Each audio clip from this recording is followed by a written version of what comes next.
May 14th is Porchester's birthday. It is the day it officially became a village, but its creation really began many years earlier when it was just a wide place in the road between the colonial settlements of Rye and Greenwich.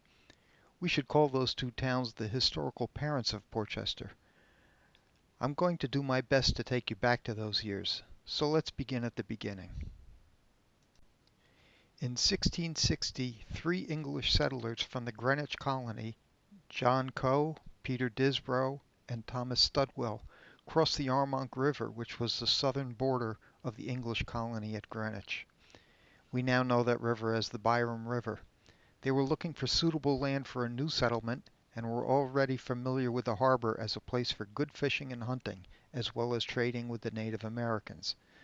The Byram Harbor would have looked very much like this picture, with salt marshes and a rough trail that would someday become part of the Boston Post Road. The harbor area was not ideal for homesteads.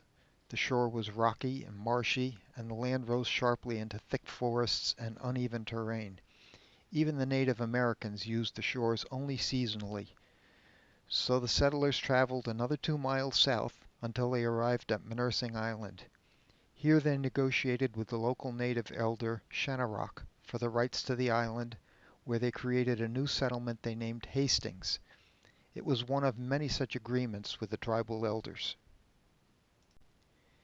In 1665, Hastings merged with the second mainland settlement under the name Rye, pushing the southern border of Fairfield County closer to the Dutch settlement of New Amsterdam. This map shows the locations of some of the very first homesteads in the new colony of Rye.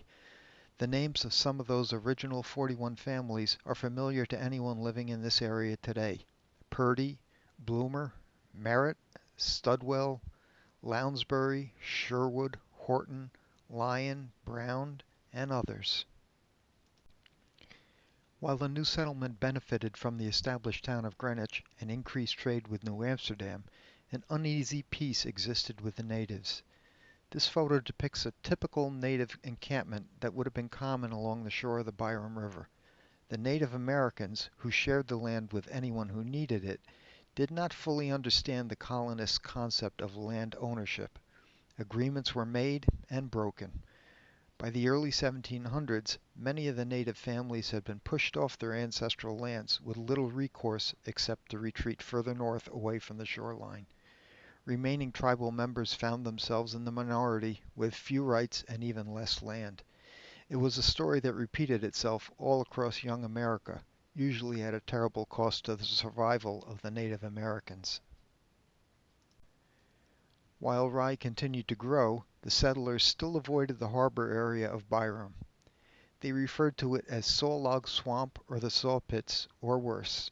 It was simply the place to cut lumber, using the method that gave the place its name. This illustration shows how the pits allowed men to split logs into boards for homes and barns. Reverend Charles Baird, in his book Chronicle of a Border Town, published in 1871, recalls the complaints of Rye settlers hearing the sound of axes from saw pit at all hours of the night. There were only a few roads in use by then. Early land records mention Grace Church Street, Fox Island, and King Street, along with the road to Purchase and the road to Boston. The village was never officially called Saw Pit. That name actually first appears in print only in 1732, nearly 100 years after Rye was settled. Even by then, fewer than a dozen settlers had built crude sheds or shelters like these along the shoreline. This photo, taken at a village restoration, shows the saw pits and shelters used by colonists. We can imagine standing by the river's edge looking back into the hills of early Porchester. Land that had been cleared of trees was now suitable for farming along Byram Ridge, roughly where the King Street is now, and along Hogpen Ridge, now called Ridge Street. In 1753, Benjamin Franklin began mapping the old coastal trails and horse paths accurately and adding mile markers for the new post road, finally putting Saw Pit on the map. Some of the earliest families to actually homestead in Porchester in the early 1700s included the Lyon, Bush, Purdy, Bloomer, Merritt, and Brown families. This is the Brown homestead which still stands on Browndale Place. Deliverance Brown, from the first Rye settlement, cleared land along King Street for a large farm. The construction date of this house is unknown, but records place Samuel Brown on this property as early as 1733. The Brown family graveyard still remains on Indian Road, and Betsy Brown Road is named for one of the family members. The house remained in the family until the early 1900s. The Bloomer family owned considerable acreage in the area. During the Revolution, Captain Bloomer's forces camped along Sniffin's Hill, a name often used to describe the entire area of Sawpit. Part of that area, along present-day William Street, became known locally as Bloomer Hill, a name that has endured for nearly 250 years. This drawing appears in Reverend Baird's book and shows the hill as seen from the great swamp along the Post Road, roughly where the shopping center is now. Captain Bloomer's fate is a matter of some controversy, and his burial place may be in the woods southwest of Ridge Street, land that is known to be part of the Bloomer family property at the time. This is the Thomas Lyon homestead, which still stands near its original location at the foot of Putnam Avenue in Greenwich. Why is this part of the Porchester story? We have to remember that Rye and Porchester were once part of Fairfield County, so the state line is a modern boundary that divided the farmlands and divided many families such as the Lyons. The Lyon family owned Lyon Point at Liberty Square, where Westchester Avenue ends at the Byrom. John Lyon also owned lands along Paningo Street and King Street, and many acres of land at the top of Glen Avenue and along Ridge Street. It was John Lyon's family that began building boats at Byrom Harbor in the later 1700s, creating the lasting association of Porchester with maritime trade. Although the saw pits were long gone by then, the name endured. This is the John Lyon farmhouse, not the Bush Lyon homestead in Lyon Park, but the Lyon family house near Highland Avenue on his original farmland. Lyon farmland covered much of what is now the village, but was sold off by successive generations as the village grew. This remaining portion of the original farm remained in use until the 1970s, when the home was demolished. Many of us fondly remember looking through the fence at the cows and sheep. John and his descendants owned so much land in Porchester that it's a wonder the village isn't named for him. One of John Lyon's farm lots would become the grounds of the Porchester Country Club. This is a view of the clubhouse and grounds, a product of the wealth that flowed into Porchester during the Industrial Revolution. In the back are some of the houses at the corner of Park Avenue, still standing. If you never heard of the Country Club, it's because it was gone by 1927. Most of the golf course is now the athletic fields of the high school. The photographer is standing near Newton Avenue and Ridge Street, with Park Avenue and College Avenue in the distance. The new high school would be built on the right, with the main entrance facing the water hazard. We couldn't let that go without a picture of our high school. This, of course, is the home that makes Porchester a historic icon of Westchester County. The Bush Lyon homestead still stands in its original location on King Street in what is now called Lyon Park. Abraham Bush was a sea captain who regularly sailed out of Sawpit. He married John Lyon's daughter Ruth, an event that joined two of the most prominent Sawpit families at the time. The true age of the homestead is unknown and may have been built for John Lyon's sons, but the older parts of the house date to around 1740. The barn served as slave quarters for several generations. This photo was taken around 1900. Here's the house as it appears today in Lyon Park. The land is actually part of the Bush property, but Porchester became the owner of the land in a series of probate and tax issues with descendants of the Lyon family. The name Lyon Park is certainly appropriate, however, given the enormous influence of the Lyon family on the early growth of Porchester. I hope you get a chance to tour the house and grounds and learn more about these two remarkable families. Here's a rendering of the house as it probably appeared around the time of the Revolution. The house has seen many alterations over the years, but some portions are nearly unchanged. The Bush family in Porchester is not related to President George Bush's family. Abraham Busch was the great-grandson of Hendrik Albertson Bosch, a Danish sword-maker who had fled to Holland during the 30 Years' War and eventually settled in the Dutch colony of New Amsterdam, now New York City. They changed their name to the more common English spelling when Justus Bosch purchased over 200 acres of farmland along King Street around 1720. The Bush Lyon homestead is one of several pre-Revolutionary homes still standing in the area. This 1770 British map is one of the earliest recorded maps of the area, author unknown. It is terribly inaccurate, but it does record the major roads or trails of the time. The word pit is just visible at the center of the map, and someone has penciled in the word saw just above it. Jägerhaus is the German word for hunting lodge.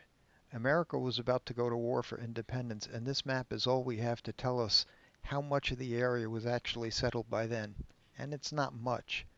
The dark rectangles are buildings, and there was a cluster of cabins near the Byron Bridge and another cluster near the harbor. Between the saw pits and White Plains is the area called Harrison's Purchase, one of the largest land transactions of the mid-1700s that gave rise to the names of two communities that still exist today. This is the same general area on a map drawn in 1789 to help travelers find the roads that led from New York City to Stratford, Connecticut. This gives us a lot more detail about Sawpit after the Revolution. At the center, from top to bottom, is the Post Road, now Main Street. Near the top is Byron Bridge into Connecticut, across the Lyon family farmlands. Before that bridge was built, the crossing was known locally as the Upper Going Over, to let travelers know that they would be crossing a river and they should expect to get wet doing so. Below that is the Great Rock, which is mentioned in many land records as it was considered a permanent landmark, even though the rock is actually at the bridge, not as drawn. Below the rock is Bounds Mill on what would become Mill Street. A dam across the Byram created a shallow area that allowed people to cross, known as the Lower Going Over, not to be confused with the Upper Going Over. On the left, the road branches off toward White Plains on the Purchase Road, so we know this is about where Liberty Square is now. The homes of Brush, Bush, and Miller appear in this area. To the right of the main road are the saw pits, so we know they are still there. Below them is the path to Sands Ferry, which landed at a dock at the foot of River Avenue, now Purdy Avenue. From there you could get to Oyster Bay on the north shore of Long Island, if weather permitted. Sawpit was certainly a village of its own in every sense of the word, and it needed a proper name. In 1837, the name Porchester was officially adopted in a special legislative session at Albany. This 1856 map includes the new village name. The name Porchester reflects its importance as a port in the county of Westchester, and all references to the old Sawpit name were rejected. Many years later, it was discovered that an Old English village bears the name Porchester, and a friendly but completely coincidental association remains to this day. At the lower left is the original colonial settlement of Eastchester, and just below that its sister village Westchester. That village would give its name to the county and also give rise to a great deal of confusion. Today it is simply Westchester Square in the Bronx. The dawn of the Industrial Revolution changed Porchester significantly. In 1840, German immigrants Augustus and William Abendroth brought their ironworking skills to America, building a forge and stove-bolt factory along the banks of the Byram. It was the first of many factories to come to the area. You can see Mill Street in the foreground. Some of these buildings still remain. By then there were about 300 families living in Porchester. Another early industrialist, George William Quintard, was building iron boilers for ships at his factory in New York City. He bought land in Porchester for his country estate that straddled both sides of the Post Road, near the street now named for his daughter Olivia. This early painting is a view of Porchester from near North Regent and Irving Avenue looking down toward Long Island Sound in the distance. That's Westchester Avenue on the right. The open farmland is part of the W.K. Peyton estate, soon to be the Clark estate. Another name that should be very familiar is William Ward. Ward and his New York City partner saw opportunity in the area, building a factory first along Byram Falls in Pemberwick, then building a new factory on Midland Avenue adjacent to the train tracks that would serve him well. Eventually Ward, Comely, Birdsall, and Russell would all have magnificent homes along King Street. Ward's home was a national sensation, being constructed of the revolutionary material we now know as reinforced concrete. He did this after his first home burned to the ground. The home still stands off Comely Avenue on lands that originally fronted on King Street and is now a private residence. By 1851, RB&W was one of the largest manufacturers in the entire New York area and the largest employer in Portchester, sometimes including 3 or 4 generations from the same families. They manufactured military hardware in both World War I and World War II. The plant closed in 1973 after a devastating fire wiped out the entire operation. The railroad came to Portchester in the 1840s, opening the area to commerce everywhere. The Ernest Simmons shirt factory on Westchester Avenue benefited from the new access to points north and south. The original factory still stands, filling nearly an entire block on Westchester Avenue. This is a good time to talk about the railroad. The first single rail arrived in 1845, and by 1849 a pair of tracks linked up several older independent systems. The tracks more or less followed the natural contours of the ground, crossing the Post Road, Westchester Avenue, and North Main Street. The hills and valleys of the village were a challenge for the early locomotives. Low stone arched overpasses at Lower King Street and Willett Avenue near Summerfield Park helped, as did a large built-up ridge to get across the Byram into Connecticut, but improvements were almost immediately proposed. Ground level or grade crossings, including this one in 1880 at A.D. Street to Irving Avenue, were soon dangerously overwhelmed with traffic. The curves, hills, and valleys of the first railroad needed to be made straight and level to improve safety and to allow faster trains. By 1883, the rails had been straightened as much as possible, increased to 4 tracks, and moved up to 80 feet in some places, lifted onto new overpasses. It was a monumental task. Westchester Avenue and the Post Road were lowered to get under the tracks as far as the high tide mark would allow, but that made headroom very limited. These decisions would affect rail and road access to the Main Street area up to the present time. A new train station was completed by 1895, just west of the old terminal that had stood near A.D. Street. The new station was considered a great public work in 1905, and it still stands today. The old freight yards between the tracks and Pearl Street were reduced in size to allow Broad Street and a grassy park to be created at the new terminal. This is the Firemen's Parade in 1907. The terminal served Portchester for many years, but a lot of people don't know that the New York, New Haven, and Hartford wasn't the only line serving Portchester. The New York, Westchester, and Boston Railroad was an expensive and short-lived attempt to connect the coast area to the Hudson. The new railroad line was called the Westchester, considered one of the most carefully planned but heavily financed and costly systems. The line ended at Portchester with a new railroad station on Broad Street, using 2 existing siding tracks that dead-ended at the competing New Haven terminal. Here it is completed and in use around 1934. By 1937 it was bankrupt, and the additional tracks were torn up. But the station is still standing and in pretty good condition after a few alterations. So happy birthday, Portchester. On May 14, 1868, Portchester was legally and officially incorporated as a village under the name which had been in common use for some time. With incorporation came a new local government and a new sense of identity. This 1868 map shows how concentrated the downtown area had become. Businesses, churches, schools, homes, and new streets were being built almost continuously. The surrounding areas still remain farmland, except for the earliest housing developments along Westchester Avenue from Smith Street to South Regent Street. On this map, most of those lots are still vacant, but residential construction was already booming. Toward the end of the 1800s, we could claim a real downtown area, complete with a village square, even if it was still dirt roads. You may recognize this early village square photo. On the left is Captain Buckley's home along tree-lined Fountain Street. Beyond his house are the homes of Lyon and Bush. Center is Martin's Market, a building that would be replaced with a nearly identical structure that became a new bank. That building still remains today. To the right, of course, is busy North Main Street, now mostly small shops with just a few of the earlier homes remaining. New families to the area included Mosman, Slater, Bent, Ryan, Mosher, Rollhouse, and others.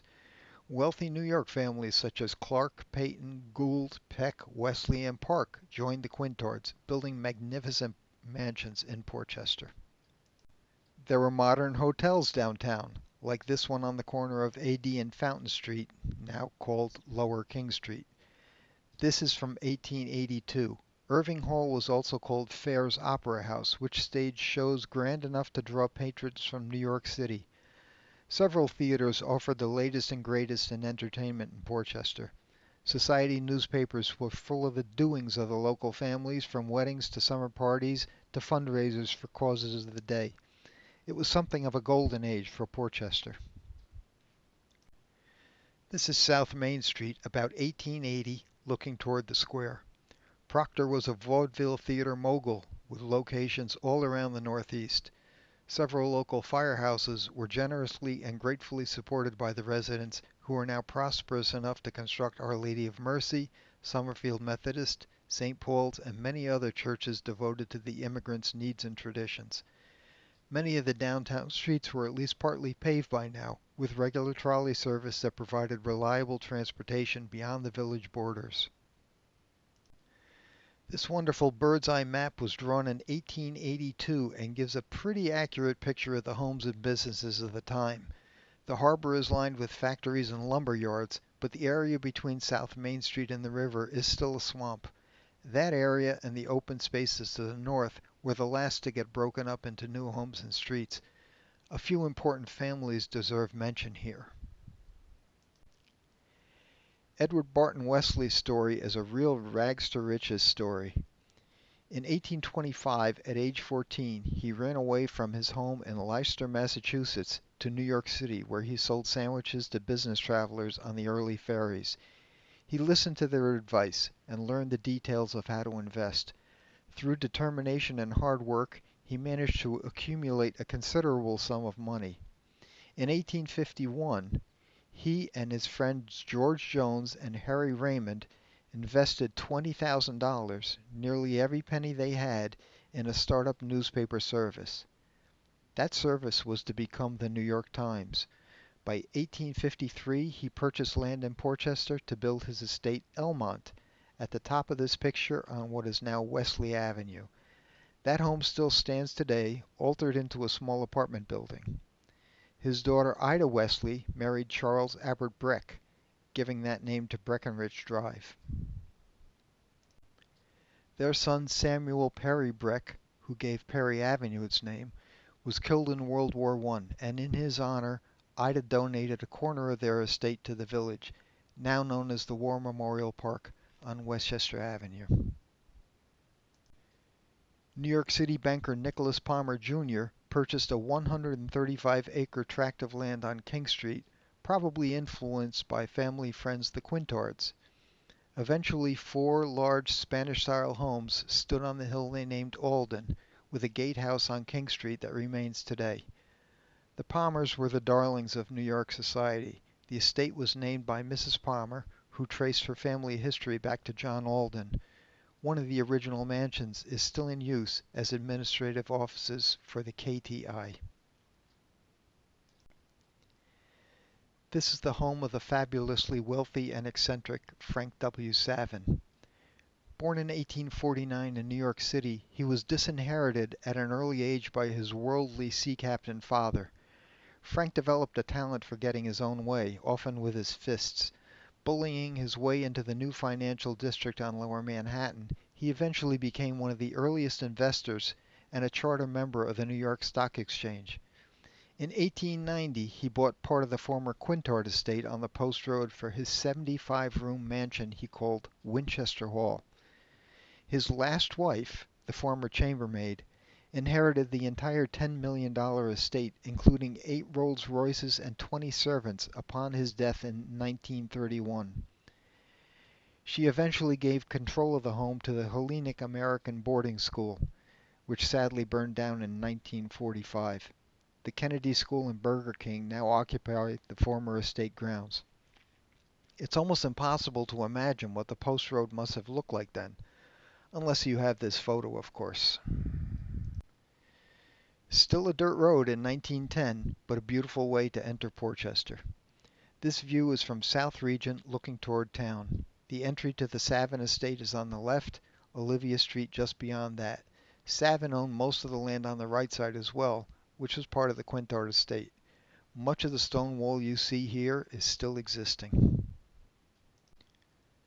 While we're on the post road, let's talk about the hospital. In 1889, 14 local women formed the Ladies' Hospital Association, renting rooms on the second floor of a building at the corner of Merritt and Main, then occupied by Scott's Drug Store. You might remember it as Zemo's Clothing Store. The building is still there. Most of the other buildings are gone. By 1910, the Ladies' Hospital Association had accumulated the funds necessary to construct a dedicated hospital on Abendroth property along the post road at High Street. This building is still there, although nearly completely surrounded by later additions. Portchester by now was truly on the map as a place worth visiting, working, and raising a family. Some of its most beautiful homes, many of which still exist along streets like Irving Avenue here, were built during the Gilded Age of the early 1900s. This is Westchester Avenue around 1910, with Our Lady of Mercy on the left in the distance. On the right is the front of the Congregational Church. This area is all storefronts now, but the back of the steeply roofed Congregational Church can still be seen from the post office parking lot on Irving Avenue, and it is now used as apartments. This is our own Liberty Square, 1929. Gasoline was sold in the corner chemists at the Ryan Building for the newfangled machines. They probably complained about the traffic back then too, especially without road markings or stoplights. In 1920, Portchester's favorite company built their new factory on North Main Street. The Roll Candy Company employed over 500 Portchester residents in its heyday. But as America's tastes changed, we were denied the familiar smells of peppermint and butter rum lifesavers in the morning. They kept their offices there until 1984, when the building was saved as a historic landmark and converted to apartments. Portchester has many buildings worthy of civic pride, not just in classics such as the Capitol Theater or the high school, but also in banks and our own famous landmark, the Portchester Post Office. Where does Portchester go from here? It retains many of the strengths that brought it this far. Besides local pride, Portchester has a long history of national pride, with many residents making the ultimate sacrifices in the Revolution, the War of 1812, the Civil War, and both World Wars. Portchester, for its part, dedicated memorial parks to those soldiers, all of which are still well maintained. Our village has grown due to the hard work of our early families. Knowing a little about the people who were willing to take a chance and willing to invest a good part of their savings and lives in Portchester can give us an appreciation for why the village looks the way it does. Portchester, nestled as it is between Greenwich and Rye, offers the first rung on the ladder to success for entrepreneurs and young families who mention its small-town attraction as the reason they come here. I hope you'll visit the Portchester Historical Society webpage and join us in our efforts to preserve and promote Portchester's incredible legacy. And please be sure to visit the Portchester Historic Archives on our Facebook page, where most of these photos and hundreds more can be found, and enjoy a more leisurely stroll through Portchester's rich and beautiful history. Happy birthday, Portchester!